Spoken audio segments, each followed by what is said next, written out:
1945 খ্রিস্টাব্দে কলকাতা বিশ্ববিদ্যালয় নজরুলকে জগত্তারিণী পদক পুরস্কার দিয়ে সম্মানিত করেন।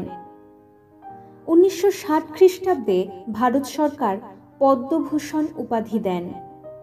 বহু মূল্যবান রসোত্তীর্ণ কাব্যস্রষ্টা, অসংখ্য গানের রচয়িতা ও সুরকার নজরুল ইসলামের পরিচয় ব্যক্ত হয়েছে তারই একটি ভাষণে। দুঃখ সয়েছি, আঘাতকে হাস্যমুখে বরণ করেছি, কিন্তু আত্মার অবমাননা করিনি, নিজের স্বাধীনতাকে কখনো বিসর্জন দিইনি। বলবীর, চির উন্নত মম শির। একথা আমি আমার অনুভূতি থেকেই পেয়েছি। 1942 খ্রিস্টাব্দে পক্ষাঘাতে বোধ শক্তি হারিয়ে নীরব নির্বাক হয়ে যান কবি।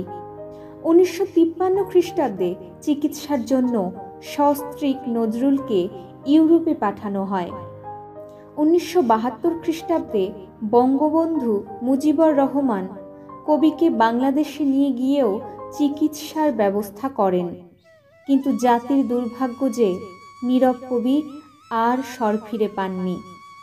বাংলাদেশ সরকার 1975 খ্রিস্টাব্দে শহীদ দিবসে নজরুলকে 21শে পদক দিয়ে সম্মানিত করেন। 1976 খ্রিস্টাব্দের 29শে আগস্ট চিরবিদ্রোহী নজরুল ঢাকাতেই শেষ নিঃশ্বাস ত্যাগ করেন। সেখানেই রাষ্ট্রীয় মর্যাদায় তাকে কবরস্থ করা হয়।